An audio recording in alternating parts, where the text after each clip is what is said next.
Alright everyone, we're getting ready to mix our avocados. As you can see, I've already halved and peeled about 5 or 6 here.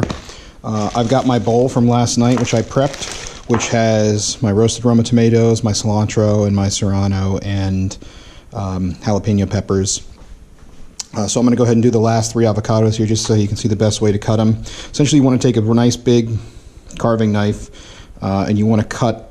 You don't want to cut through that knot. You don't want to cut through where the connection is. You want to just do the side of that. So kind of push down as close to the middle as you can. And then just keeping the knife steady, just roll the avocado and it'll give you a nice complete cut all the way through the entire thing. And you set that down, peel it open. And then to get out the seed, you just kind of whack it there. That's not a good spot. You try to whack it right there and then pull it out. And boom, drops right out for you. So I'm going to go ahead and finish.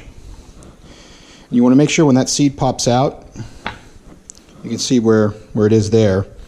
When you scoop these out, you want to make sure that that stays in the husk and doesn't go with the avocado itself. So I'll show you how to be cautious of that. But again, this one we're just going to get right there, cut down, and then we're just going to roll the avocado along the blade. Again, roll it, push it forward, roll it, push it forward. You know, 1 or 2 full turns, get it out. You can see big seed there, pop it right out. And then our last one, again, see where that's at, boom, right there. Roll it, push it forward, roll it, push it forward, roll it again. Now we've cut all the way around, just kind of peel that open. Yep, and then pull it out. All right. Now, to get the avocados out, it's pretty easy. You just get a large tablespoon, you kind of work it on the inside, and it scoops right out. The whole thing will just scoop right out. Now, as you see, this is a good example here. That seed part actually popped in with this, so I'm going to use the spoon and dig that out so that that doesn't get mixed in and cause a little crunchiness that we don't want. So continue to scoop out this one. And again, get out that last little seed piece that got stuck there. It's not the seed, it's the stem really, where it connects to the vine. So again, just scooping this out with the tablespoon. Next one up. And really, once you start to scoop it, you squeeze the husk and the whole thing just kind of drops right out. And so again, you just got to worry about that stem piece at the end. One more. There we go. Yep, that stayed this time. And last one. Boom, there we go. Alright, so now we're going to move these aside. And before we start adding in stuff, we really want to mash these up. So this is just a little plastic mashing tool. Any H-E-B, Kroger, or whatever grocery store you shop at will sell these. Walmart has them too. So you just want to work it around. And I'm just, again, mashing all the avocados up. Really want to get it into fine. You want to leave some chunks because it's nice when people are using their chips to dip them and get them out. But you do want to try to get a nice consistent paste so that it blends easily with all the other ingredients. So again, it's okay to leave some chunks, but you really want to mash this up as fine as possible.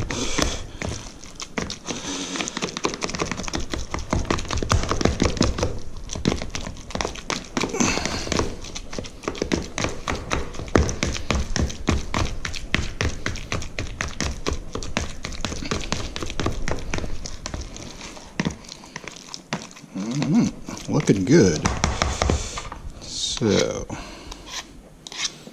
now our next ingredients are really for 2 purposes. One is flavor, and so you're going to cut a lime in half, and then to make it easier to juice, you're going to sort of use this knife and just cut into the center of each triangle to break up the fibers. And that way when you're squeezing it, you're not trying to break the fibers. They're already broken, so it really just naturally squeezes all the lime juice out for you. And so I'm going to just work this around and squeeze it as hard as I can, get as much juice out as I can. I'm going to do the other half of that lime now. As you can see, just using the knife to cut through the fibers in each of these little triangles. Go ahead and squeeze it up and try to make sure we don't get any seeds. And that's also why I'm wearing gloves. And got that with the spoon, just kind of mix it up. Now, usually I ended up using 9 avocados for this. Usually I use 8, but I ended up cutting up in 1 additional jalapeno and 1 additional serrano pepper since I'm trying to make a large batch. But usually I would just use 1 lime. But in addition to adding great flavor, the lime and the orange, which I'm about to dice, I usually use 1 whole lime and 1/2 an orange per 8 avocados. But since I'm, and it gives great flavor, but since I'm going to be mixing this approximately 2 hours before it's going to be served, the acidity of the lime and the orange actually help preserve the guacamole, or the avocado in particular, so that it doesn't start to turn brown as fast as it would normally. And so I'm going to cut up an extra lime. The flavor won't be too overpowering, but it'll also help keep this from going brown by the time it's served, hopefully. So again, just working this around.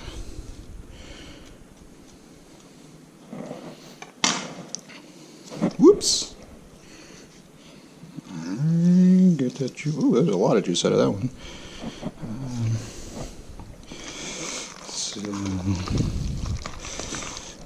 it's getting a little mushy, so I think I'm just going to use the extra 1/2 lime. And now I'm going to take the bowl with all of our seasoning that I diced up from the night before, and that's the cilantro on the bottom. Get all that out, all the peppers out.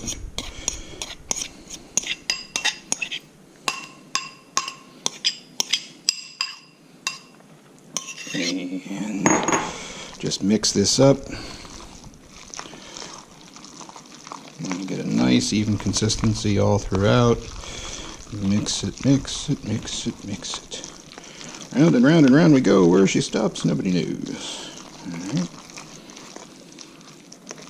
Make sure you get the spoon down to the bottom and really get all these pieces, particularly the tomatoes. You want to spread those out. Ideally, somebody gets a tomato and with every serving. They really add great flavor. So now the last 2 elements of this, again, a lot of folks will use diced onions in their guacamole mix. I don't like the diced onions, but I do just add just a pinch of onion powder to give it a little bit of that hint of onion flavor without the overpowering really stench, from my perspective, of fresh onions. So again, not too much. Again, just a little powder sprinkled throughout to give it some flavor. And then lastly, go ahead and mix that in. And then the last element of this is some salt. Need to salt it up a little bit. Usually I put in 1 teaspoon. Just kind of sprinkle it around. And then since I added extra avocados to this batch, I'm just going to do a little bit extra. But again, usually that 1 full teaspoon is enough. I'd say use the full teaspoon, mix it, try it. If you feel like it doesn't have enough kick, you can add some more salt to it. But yeah, 1.5 teaspoons for this is adequate. And voila, bon appetit. We've got some delicious, freshly made guacamole.